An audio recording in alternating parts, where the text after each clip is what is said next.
Imagine a world without choices. Imagine you can't make your own decision. That wouldn't be a world for me. That wouldn't be a world for you. You, I see.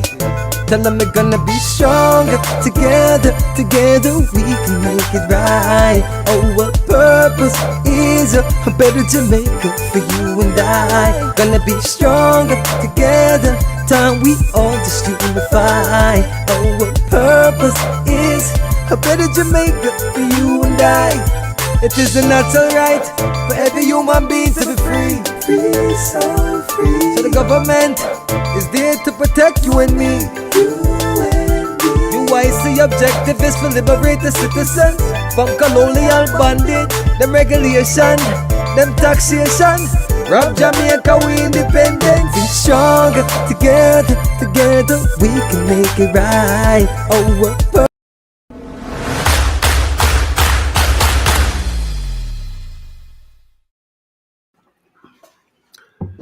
Good afternoon, everyone. How are you doing today? This is Joseph Patterson. I'm going to talk to you today about money. Money is a big part of our lives, a big challenge. And I decided to have a little impromptu chat with you about money because so many people are struggling to manage money. People are also concerned about this latest thing called a digital currency, central bank digital currency. How do you respond to all of that? High inflation rates, how do you deal with all of that? So lots of questions, lots of concerns. As you know, I'm a CPA, been studying money for many years and managing my money and other people's money. So I figure I can probably share a few thoughts and ideas with you that can help you improve your own money management skills and get a handle on money in your life. So, hey, big up Mark Campbell. Good afternoon. Good to see you on. Crystal G says, I can't wait to hear this. You better start talking loud about this cashless society. Absolutely. We'll talk about that, Crystal. And Peter White, good to see you on as well. UIC all the way, big up, much appreciated. So tonight you can ask me questions. I can, answer questions you might have about money, about the cashless society, about the CBDC, and also personal money management, how to manage money in your own life, how to solve money issues between you and your spouse. Many times money is one of the number one reasons why marriages fail. So understanding money is critical. I always tell people there are three things you need to know in order to be very successful in life. And those three things form a part of the UIC's education plan, because we really believe that the current education system hasn't worked and isn't working to bring out the best in our people. So tonight we can talk a little about that as well.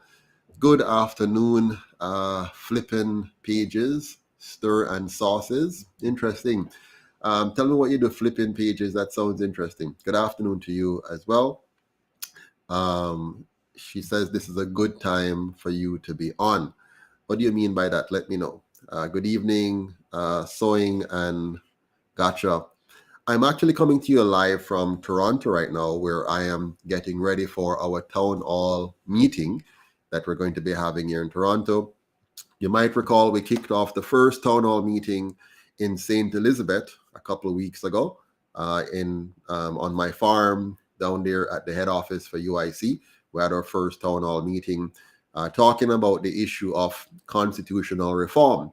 And as you know, the UIC is not big on reform. We're big on replacement. We want to replace this colonial constitution with a real Jamaican constitution, one that is designed by us, for us to realize the aspirations of our people, as opposed to playing with the colonial one that was given to us by the colonial masters and used by them and the PSOJ oligarchy, together with the two colonial parties, to rip us off. And they've ripped us off big time. For the last 80 years, they've been ripping us off using that model of constitution that we must demolish. So we're going to talk a little about that. If you want me to talk about that, we can talk about it. Krista says, that is why your Wi-Fi is good.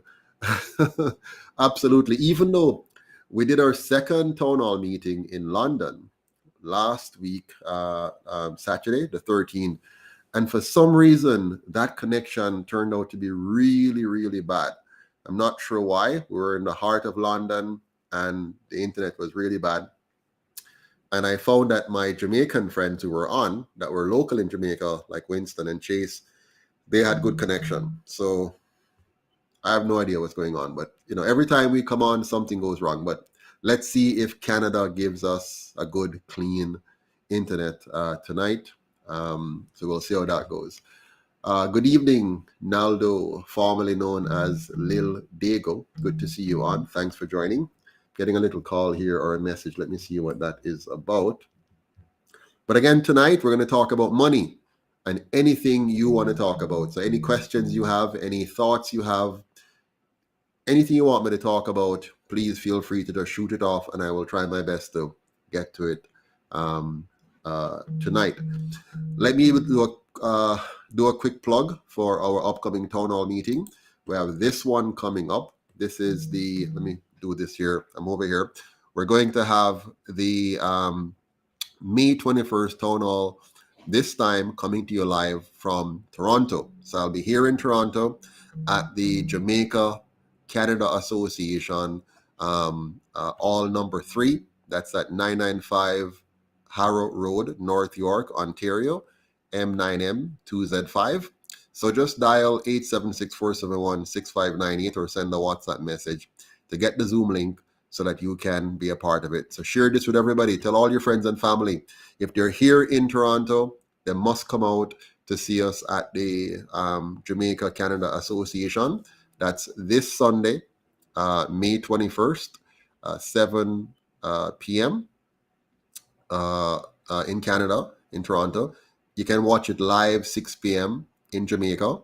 And of course, wherever you're around the world, you can figure out what your time zone is and join us for this. So don't miss it. It's the We the People Town Hall. Because what we're trying to say here, let me fix this. What we're trying to say here is this. We do not want a fake republic. We don't want the Prime Minister and his team to just go around the back door, go around the back and change the name of Governor General to President and do a few more window dressing and tell us that we're now a republic. That is not a republic, folks. Don't let them fool you. We need a real republic this time. They tricked us in 1838 with fake freedom. They tricked us in 1944 with fake self-governance. And they tricked us in 1962 with fake independence. Make sure they don't trick us again with a fake republic this time. Whoops, my battery is going. I don't know why. Let me see if I can fix that quickly. So many issues, with these technology. It's plugged in and I'm getting a battery failure. Give me 1 second. Let me see if I can fix this, folks. Just a minute.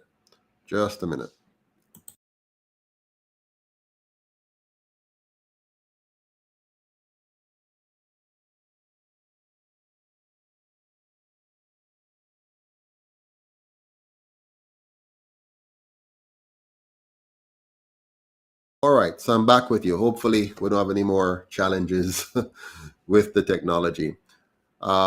Crystal G says, is there something the PM not telling us? Is it cashless or both cash and cards will be used?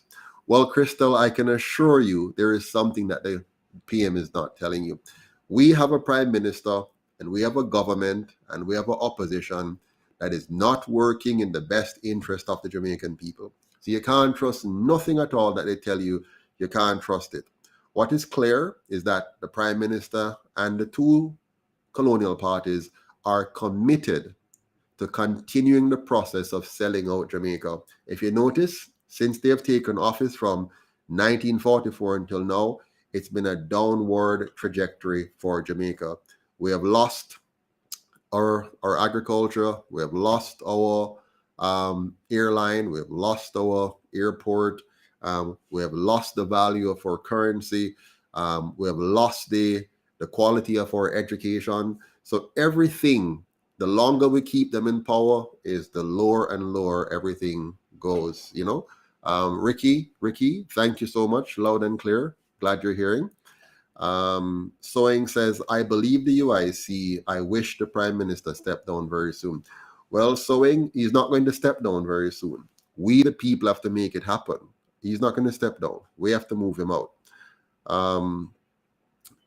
Someone says, what would go wrong if Andrew doesn't call a general election on time? He will call it on time. The laws are set, so he will call it no later than the date which is set for it to be called. That one he's not going to play with. But the law allows him to call election anytime within that time frame. So he will look for the opportune time to call an election when he thinks he can win it, right? But we have to make sure he loses. And it's not enough for him to just lose. We have to make sure that the JLP loses and the PNP loses. And so for that, we have to elect the UIC. And for that, we have to do more than wish and hope and pray, right? So we're going to get back to that. Crystal G says, doesn't seem like he understands it himself. Let me be frank with you. The Prime Minister is not an idiot. The Prime Minister is very, very bright and very, very smart when it comes on to evil, when it comes on to tricking the Jamaican people. He has very skillful people behind him, supporting him and helping him to pull off one of the greatest deception in the history of Jamaica. Just like P.J. Patterson and Omar Davis had done in the 1990s, just like Bustamante did in the 1960s. These guys, they have help from sources you would never imagine to fool the Jamaican people. So they're working on it. Okay? So, Flippin says, I'm in Brampton, Ontario. Flipping Pages Stirring Sauce is my platform, where I mainly call out Andrew Onus for his violations of the so-called Jamaica Constitution and Mark Holding for laziness. Okay.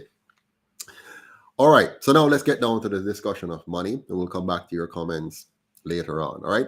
So I'm going to talk to you about money. I'm going to walk you through some thought processes on the subject and hope you'll find it refreshing and useful. So, all right. Your number one investment must be in you if you wish to be healthy, wealthy, and happy. You cannot be much of a help to anybody, to your family, to your community, or to your country if you're not mentally, physically, and financially healthy. So it's very, very important that you personally invest in yourself, that you help yourself to be fit and proper to serve not only you, but your family and the greater society around you. So it's very important that if you want to have good health, if you want to be wealthy, and if you want to be happy, that you invest in you. That's number one. Now you're going to hear many talk about, and you've seen it in advertisement about investing here, investing there. But your number one investment must be in yourself. And if you invest in yourself properly, you're going to be empowered to be able to invest in your children and invest in your extended family and invest in your community and your country. You cannot serve others if you have nothing of value to offer, right? That's why the UIC created this program where we share with you the secrets to a successful life. We share with you how we can build a better country, how we can design a better constitution, how we can build a country where all of us can live, earn, and retire with dignity. A country that's safe, a country that's clean, a country that's orderly. Now, a big part of all of this is how to earn, how to protect and grow your money efficiently, effectively, and safely. You might be saying to yourself, why is a so-called politician talking to us about this? Normally, politicians don't care about you personally. All they care about is to tell you things to entice you to vote for them. And then when they get in office, they see how much they can rip off before you vote them out, or they can trick you again to get elected. But the UIC is not your typical political party. And I'm not really a politician. I'm a politician by definition, but I'm really more of a public servant. I'm here to serve you, to serve us, to build us up. And so a part of doing that is talking to you about money and your own life, and how you can build a better, brighter future for yourself as an individual and for your family, and by extension, your community and the country. So a part of that is learning how to earn, how to protect and grow the money you earn, so that you can, in your retirement years, for example, live a dignified life. So I hope you don't mind me talking to you about these things. Some people would prefer to just hear the politicking. I'm not really good at just the politicking.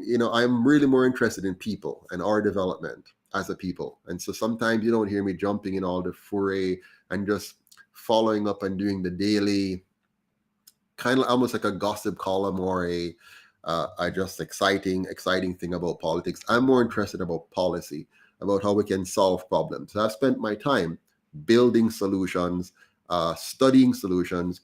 I've worked with over 120 different countries. I've looked at their system, studied their system, and see how can we build a better Jamaica. I also study personal life. How can we build better lives for ourselves, for our children, for our family. And that's why our education model is not built on passing exams. It's not built on mostly academics. It's built on the total person. So you look at the UIC education model, it's Afrocentric, and it focuses on helping the student understand himself, understanding others, and understanding money. And money is a big topic. Money involves understanding politics, understanding good governance, understanding monetary systems and monetary theory, understanding banking, understanding accounting, understanding markets, understanding law, understanding human behavior. So we're talking about a full package here. So the UIC is really big on comprehensive solutions that will bring out the best in our people. So Flippin says, it's a good time for you to be on because we don't have to share you with Andre Stevens. well, thanks for saying that. But, the truth is, one has to choose what they want to consume, eh? And sometimes we become too engaged in just the entertainment of politics, as opposed to really focusing on solving the problem of politics, the bad governance. Nuff says, I think he knows that he's not going to win, but there are things that he is rapidly putting in place for unknown and unseen reasons. Hey, bear in mind, right? The Prime Minister doesn't need to win the next election. The laws of Jamaica, as they were set up by PJ Patterson, ensures that when he leaves office, he will get a Prime Minister's salary for the rest of his life. That's the law that PJ Patterson put in place, and none of them have since changed it. They love that law because it says a former Prime Minister must get the same pension as the salary of a sitting Prime Minister. So Andrew bread is butter on both sides. It's we the people who are suffering the consequences of their bad policies and their bad constitution, right?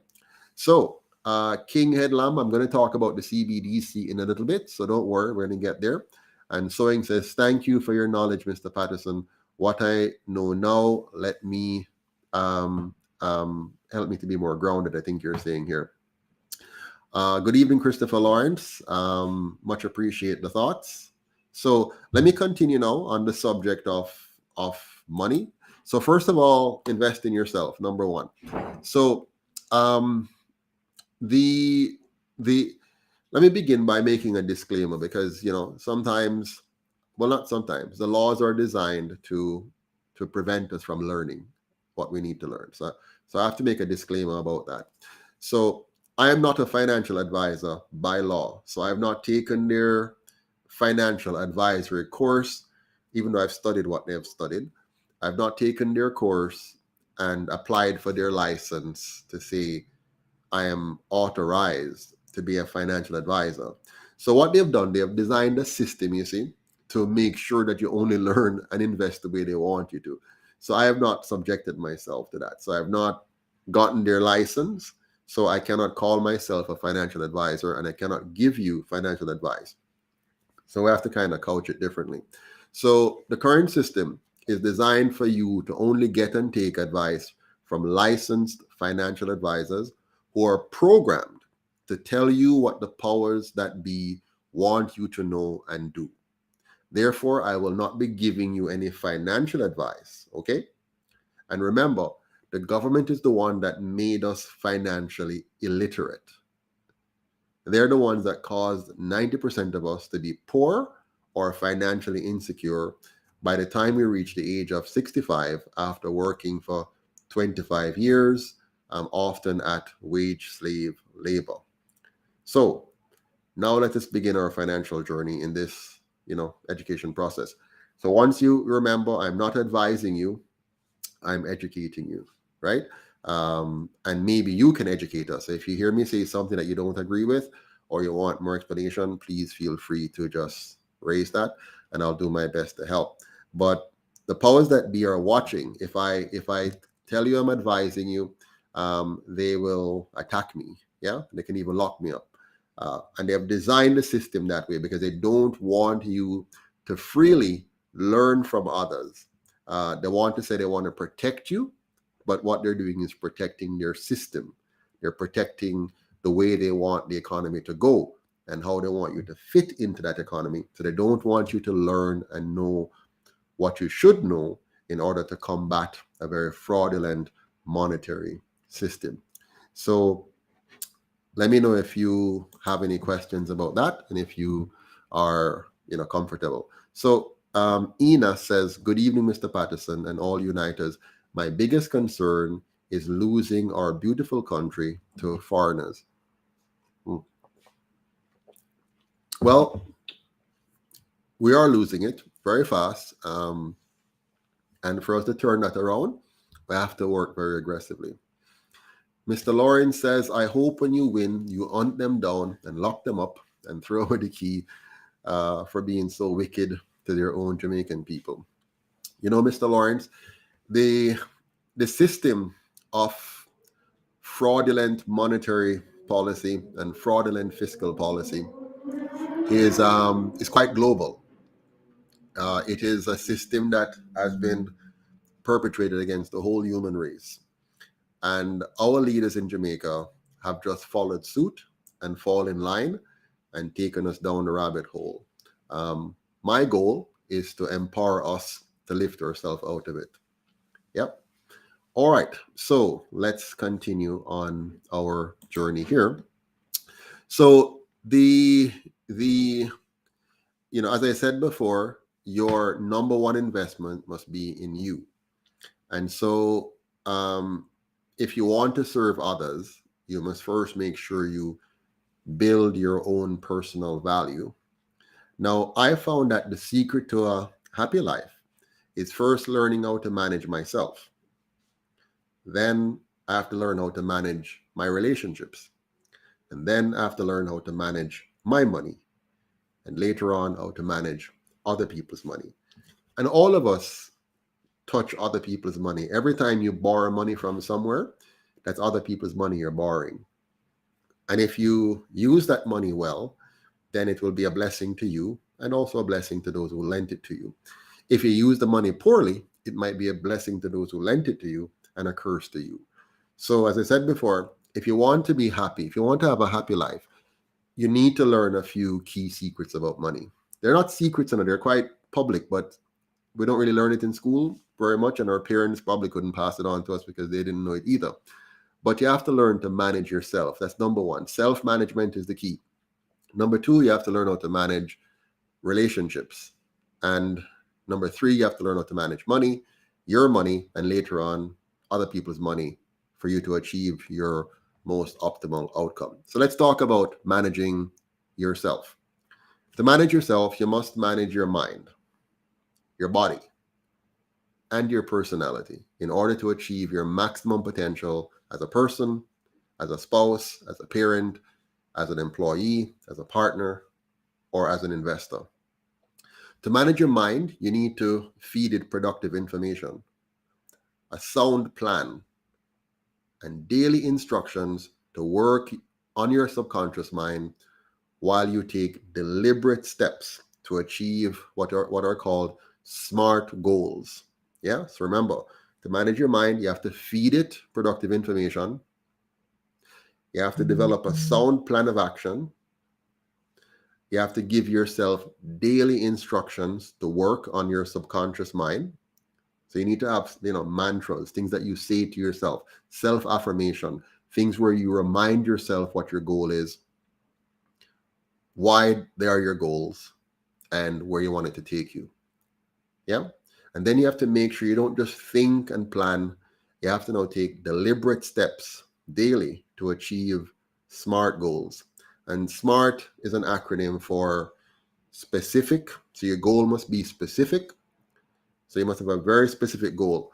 I am going to build myself a house by this time, for example. It must be measurable. So you have to be able to say, am I achieving the goal or not? So you must see where you're achieving the objective. What are the milestones? The goal must be achievable. You can't set a goal that is outside of your range of accomplishments, your abilities. You can't set a goal to build a spaceship when you know that that's unlikely given the path that you have taken with your life. You have not studied, calculus and serious physics and serious chemistry to have developed the competencies. So don't set an unreasonable goal. Make sure it's realistic based on your competencies. Make sure the goal is researched. So specific, S, measurable, M, achievable, A. And then the rest of SMART is RT. Make sure it's researched. So you have done some research so you understand what's going on and it makes sense what you're planning to do. So that goal is researched. Then it must be timetabled. So you have set a time frame when you want to achieve the goal by. You may achieve it earlier or later. For example, when I was setting my personal financial goal, one of them was to be financially independent by the time I was 45. I missed that mark. I achieved it when I was 46. And that's not even fully achieved yet, but major milestones was really achieved at that point. And then I have other goals that takes me beyond that. But your goals must be SMART, specific, measurable, achievable, researched, and timetable. So that's managing the mind. Then you have to manage your body. You might be saying to yourself at this point, what is this guy talking about? We're talking about money here, and he's saying all of these things, but it's important, very, very important. Good evening, Gregory Reed. Good to see you on. Good evening to all of you. I see Gregory says, Mr. Patterson, could you answer one question for me? Do you see any sense of them giving judges raise of pay and not teacher and police officer? Good question. There's no rhyme or reason to the way that the government manages our government, except for political outcomes to get particular mileage and benefits for themselves. So they appeal to different interest groups within the whole structure to benefit themselves. We can talk about more about that later, right? Crystal says specific, measurable, achievable, realistic, timetabled. Very good. Now, you missed one. Well, you say realistic, but realistic and achievable are really the same thing. So I know that's what they say, realistic. So I change realistic to researched, right? So the goal must be specific, measurable, achievable. Achievable means realistic as well. So that's kind of duplication. So change realistic to researched, because oftentimes people set goals without researching them. So they haven't really, they just pick a goal because it feels nice and they want to achieve it, but they haven't researched it to understand it. And when you don't understand what you're trying to achieve, then the goal diminishes in its likelihood of being accomplished, right? So you need to research your goal. What makes this something you want to achieve? Do you really understand what it takes to get there? Do you understand, for example, let's say one of your goals is to start a business. Let's say you're an appliance repair technician and your goal is to open an appliance repair company within the next 2 years. So you have a time frame. It's a specific goal. It's measurable. I achieve it in 2 years.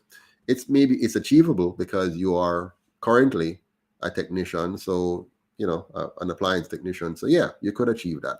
But Is it researched? Have you done the research necessary to see what you need to have in place to be able to achieve that goal in 2 years? Some people set goals without researching them, and that increases the chances of failure.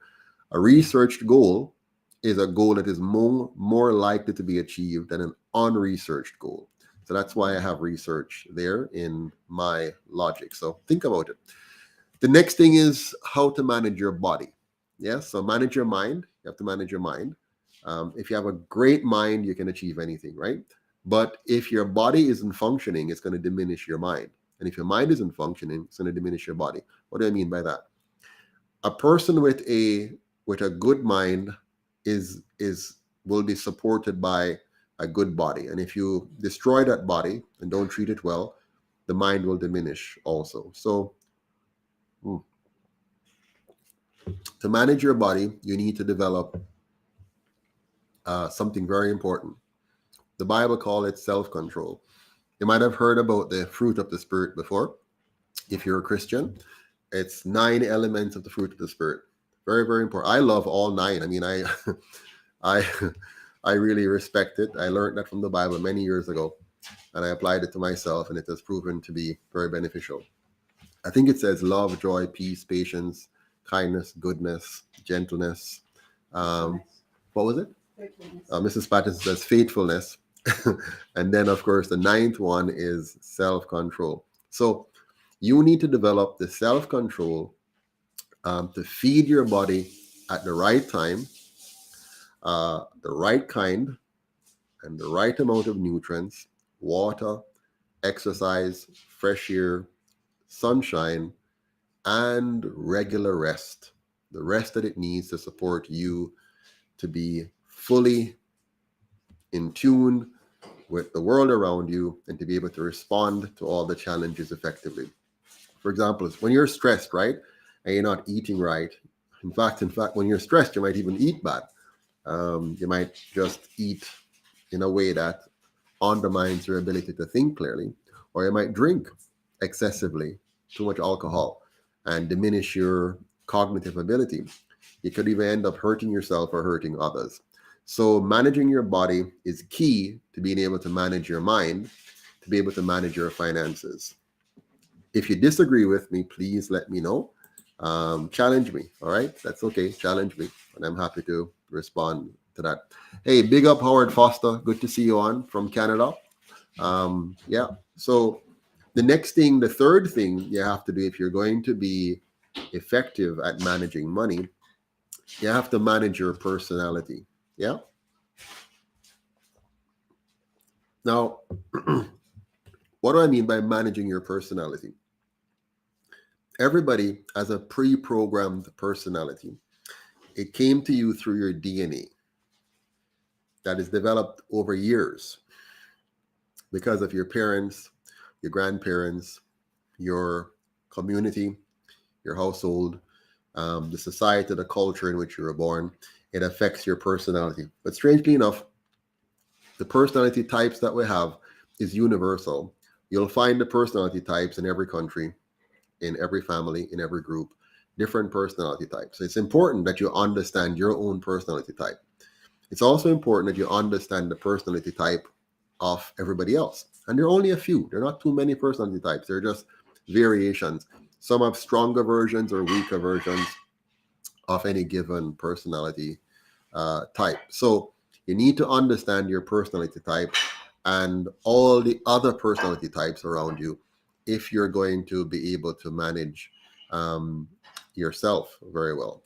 So you have to go about adjusting your own behavior to work harmoniously with people of other personality type if you want to bring out the best in yourself, which will generally bring out the best in others. If you bring out the best in yourself, you'll bring out the best in others because everybody else respond to you the way you respond to them. And you respond to people the way they respond to you. But if you have a good control over your own understanding of your personality and other people's personality, you can actually change the way you respond to others, even if they don't respond to you appropriately. Yeah. It is at this point of your personal development where you will develop your greatest asset, which is your character. Now, your character is your number one asset over everything else. If you develop your character the right way, you'll be a master of your mind, a master of your body, a master of personality, a master of money. Okay? So your character is your attitude towards life, people, and problems. That's it. Very simple. Your character is your attitude towards life, people, and problems. Life, people, and problem. Your character determines your credit score. So if you have a bad credit score, it's because you have a bad character. I know it sounds harsh, eh? You might be like, oh my gosh, Mr. Patterson, don't say that because I have a bad credit score. But the truth is, if you have a bad credit score, it's really because you have not developed your character properly. Why do I say that? People with bad credit scores have some bad habits. One of those is they don't have self-control. So they will borrow money beyond their capacity to repay it, and then they get into trouble. Yes, you can have a bad credit score from a bad situation outside of your control that damaged you, but most times, 99% of the time, it's not from some external forces. It's you. It's your own choices that leads to you having a bad credit score. Sorry if I step on your toe.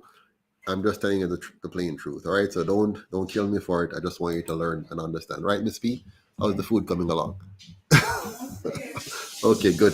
So she's working on dinner, so we'll soon have dinner. Anyways,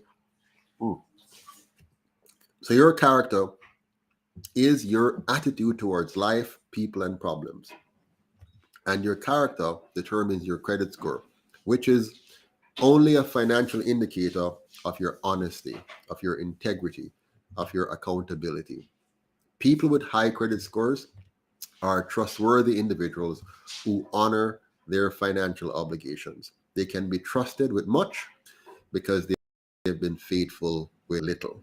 So, that is the beginning of you managing yourself. When you manage your mind, when you manage your body, when you manage your personality, when you develop a good character, which, by the way, leads to you having a good credit score.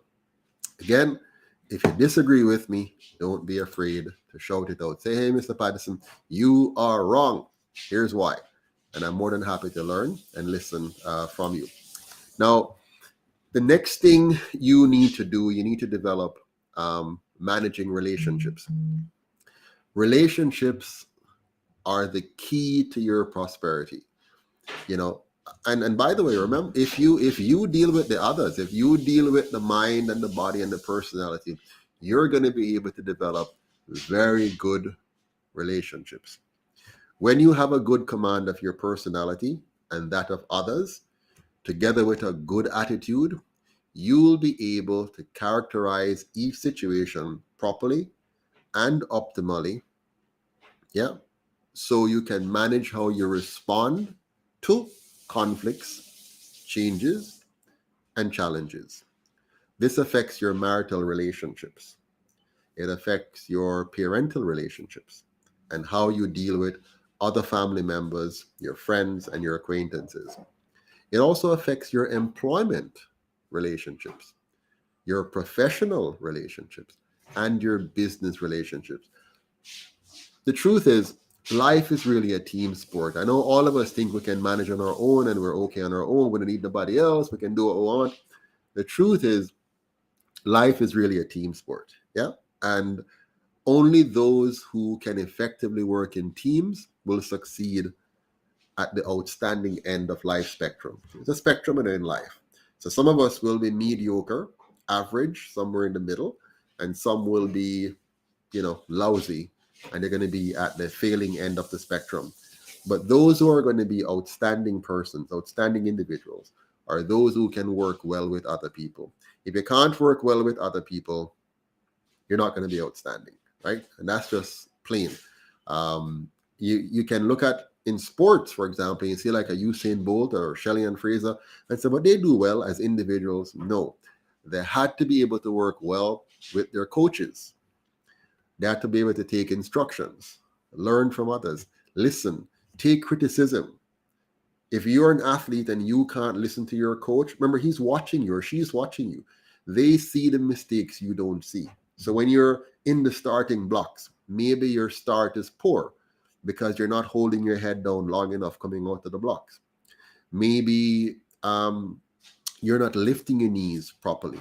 Maybe you're putting too much pressure on one side or the other, so you're not getting the kind of balance you need to cut through and really, cut down on the time it takes between each of your strides. But you have to be able to listen to your coach, and maybe you feel within yourself that you're doing it the right way. That's fine. But will you give yourself the chance to hear what your coach is saying and try something different and see if it changes your start or changes your time and so on? So just remember, life is a team sport. You have to work with others. In your marriage, the husbands and wives who work well together are wealthier. Husbands and wives who don't work well together are poorer. Parents who have good relationships with their children, the children does better. Parents and children who don't develop solid relationships, the children turn out less than optimal. So it's all a matter of how good are you in managing relationships, and that doesn't come naturally for many of us. We have to learn. Yeah. How about business relationships? Many people remain solo for the rest of their lives. They want to start a business, they want to develop a business, but they just don't know how to work with other people. They don't have the patience. They don't have the reasoning skills. They can't share responsibilities. They can't share profits. They are too self-focused that they can't see the other person's point of view. They don't understand their lane. They can't stay in their lane. Let's say you're two partners in a business. One of you are better at the finances. One of you are better at sales. But the finance guy wants to do the salesperson job, and the sales guy wants to do the finance person job, and so they're at cross purpose. Or they don't understand each other's role and start to feel like, oh, well, I'm doing more than you, or you doing less than me, and they get off on the wrong foot. Yeah. Good night, JJ. Welcome to the talk. Hope you enjoyed. We're talking about money and how you can improve your personal life and be better at managing your finances, your relationships, yourself. All right. Okay. Carl Black says you need a network to point out your blind spots. Teamwork indeed. Absolutely, Carl. So having a network is great. Meeting up with other people, building a team for your business. So sometimes many businesses fail because you might be good at what you're doing. You might be very good. Let's say you start a restaurant. You can cook the best food. Maybe you have a lovely congenial personality. So when your customers come in, they feel good, and when you just have a good relationship and things are going and your restaurant is bubbling. But you end up every month finding that you just can't meet the expenses. You're always just a little bit too behind on paying the bills, and you start now to skimp on ingredients, so you start to probably sell some stale food because you're trying to make up the difference, because guess what was missing from your team? You did not have a good finance person. So you weren't managing your costs properly. You weren't managing your cash flow properly. You couldn't design and develop a proper accounting system to capture data so you can get reports that gives you the right kind of information, your cost per plate, what your ticket volume is, and for you to understand your business enough so you could then make alterations and adjustments. So you're missing that one member of the team that would have brought that to the table, which would have made your business that much more successful. So you're missing that key piece. But you have some good piece. You're good with people, you're good with the food, but you're poor with the financial planning, poor with the financial management, poor with the reporting. You might even be poor with your government compliance. So you need some help there. And because you miss one of three things, for example, your business collapse. Even though it was a great idea, you were a great person, you could have done very well, but you didn't build a team that would help you to achieve the objective. 5 minutes? Okay, so I have 5 minutes to dinner time, guys. So I might have to cut this short, but let me know if it's meaningful for you. So Carl says they can't put aside the ego to allow things to work, too self-concentrated to work in a team. Absolutely. And all of us have blind spots there, so we have to be really careful, right? How we can work together as a team to make this happen. So continuing our discussion here. So once you have done, remember the first part, manage yourself, yeah? Then now you're managing relationships. And the third element, managing money. To manage money effectively, you need to understand and pay attention to politics. Yay, believe it or not, that's so true. If you do not understand or pay attention to politics, you can't manage money effectively. Trust me on that. Why do I say this? Take, for example, the banks that failed recently. Why did they fail? Many of those banks failed because they did not pay attention to the political changing of the winds, which resulted in the government in the US changing to a high interest rate regime to combat the inflation that they deliberately created by virtue of putting too much money into the economy for political reasons and other reasons. So because if they weren't paying attention to the politics of money, they would miss that and end up investing too much of their money, okay, investing too much of their money into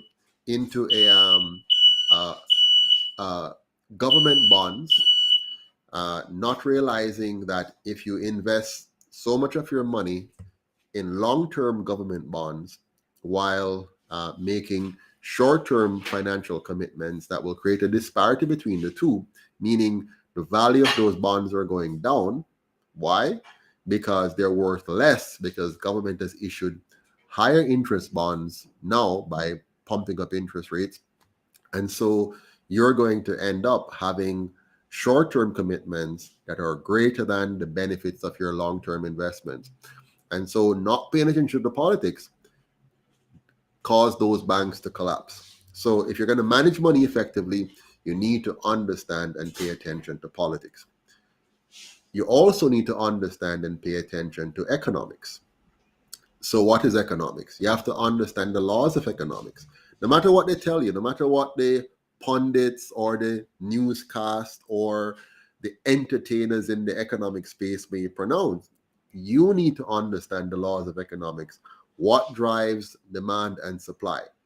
Economics is like the study of gravity. The laws are very fixed. No matter what they tell you, the laws are fixed. For example, if government pumps money into an economy in excess of the economy's ability to produce, to match that money, you're going to have high inflation.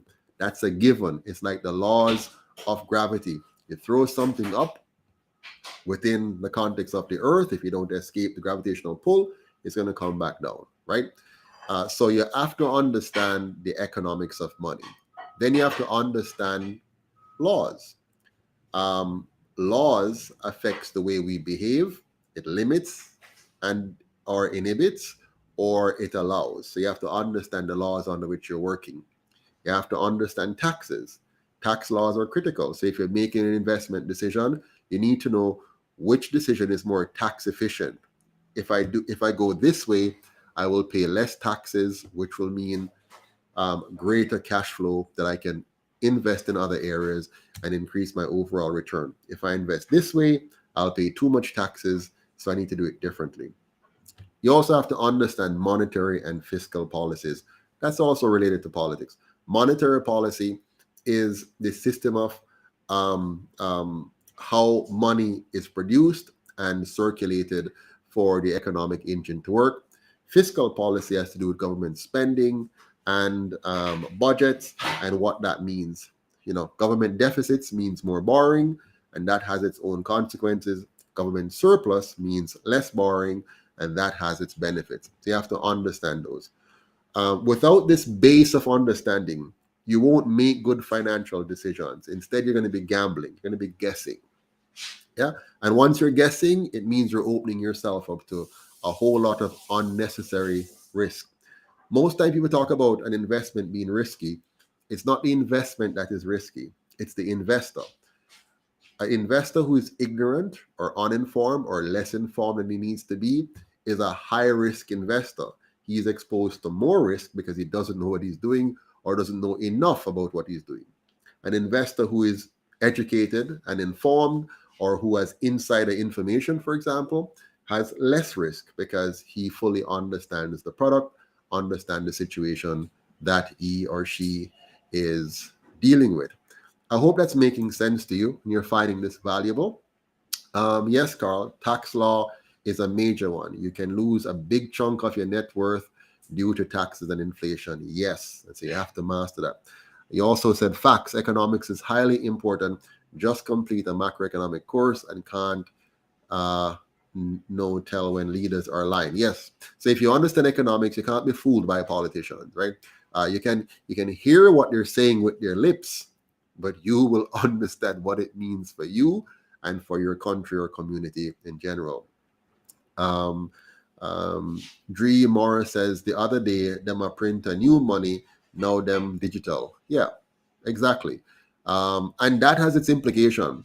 For example, when they move digital with money, it means they're going to be able to pump far more money into the economy in a shorter period of time, which means in no time they can blow the value of your purchasing power. I mean, the CBDC is going to give government globally, like the US global and local, they're going to give government globally the ability to wipe out your purchasing power faster than the speed of light. Right now, it's harder because they have to, the way it works now, it takes longer for that, for the impact of that money printing, if you will, to seep into all areas. So, for example, initially you saw the high inflation or hyperinflation in housing prices. Now you're feeling it in, then you feel it in gas prices, then you're feeling it in food prices. In the new, when they go fully digital, bam, they can print money so fast that you don't know what hit you. So yesterday you got your paycheck and $100 could buy you a soft drink, and tomorrow they can't even buy you a sweetie. So we're in for hell when they finally put that system in place. No, that's the easy side. It's worse than that. When they put the digital currency in place, the government will be able to, for example, put a time limit on your money. So let's say they're giving you a stimulus check like they did the other day. They could say, here's a stimulus check. You have 30 days to spend it or it's gone. They can also say, I'm going to, I'm going to control your money. Ready now? We're going to control your money based on your behavior. So if they don't like your behavior, for example, let's say they want to inject you again, and you say, no, I'm not going to take the injection. They said, okay, no problem. You will not be able to spend the money in your account until you take the injection. Full stop. We don't have to go around with your employer or playing. They can just do immediately whatever they want to do. Once they fully control your economy the way they're planning to, it's complete loss of your freedom. Complete. Done. Yeah. Antonio Bird says, Andrew, it's all a part of the plan. And Carl Black says, how do they plan digital currency? There's no proper infrastructure in place. And don't worry, they're not worried about proper infrastructure. They plan to get this thing done. The infrastructure is not the problem. It's your freedom that's the problem. It's a loss of your freedom, a loss of your ability to do anything unless they give you permission to do it. Yeah. Burnett says, do you support a 100% digital currency economy? Burnett, the issue is not digital currency. The issue is having a governance model that allows government to violate your rights. So if your rights are not being violated, if you have what the UIC call a true republic, and in a true republic, your sovereignty is fully and 100% protected from the government, you can't have anything. You can have a fully digital currency because your rights would be protected. But to have a 100% digital currency that allows the government to infringe on your rights and your privacy, no, that is the problem. Yeah. So Carl Black says they basically control your money. That's dictatorship, social credit score, etc. Welcome to the World Economic Forum agenda. Absolutely. Good afternoon, Doreen. Good to see you on. Thanks for joining us. Digital is like a credit card where everyone in government can keep track of you and your money. Absolutely, Silver. So digital is not the problem. It's having a system that is corrupt, a system that allows government the right to violate your rights, to give government that power.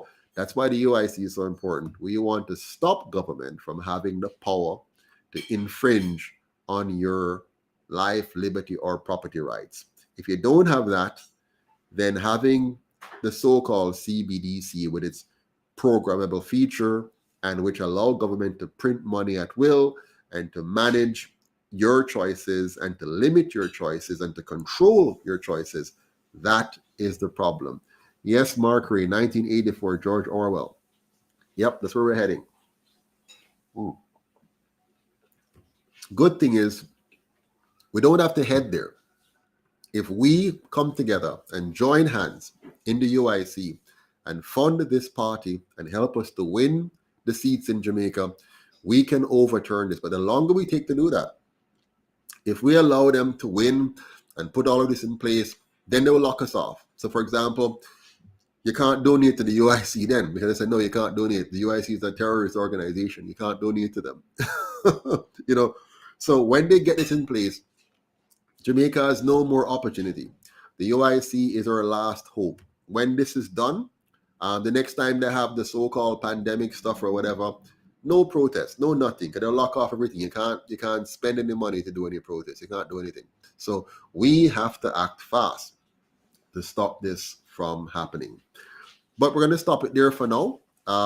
In our next talk on money, I will go through the rest of the topic. We'll look at, the other areas, such as, the politics, the economics, the market and business element, and my approach. I'll walk you through my approach and how I deal with my own personal life and investing. And then I'll teach you how to become an investor, how to make good investment decisions, and so on. So we'll talk about that in our next session. But please remember, come out on May 21st, 2023, 7 p.m. right here in Canada, live in Toronto at the Jamaica Canada Association. I'll be there in person. So if you're here in Canada, please come out.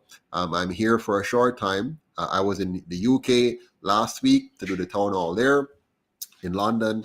I'm here to do the Toronto town hall. And then we're gone back. We're going to have our next town hall in Jamaica as we go from parish to parish. We the people for a real republic, not a fake one. We are going to take back our country. We are going to make sure that Jamaica is the last free nation on earth. And so let's join hands and make it happen. Do not allow them to rob you and your children and grandchildren of your freedom. Thanks again. Have a good night. Until next time, remember, one Jamaica, stronger together. Take care.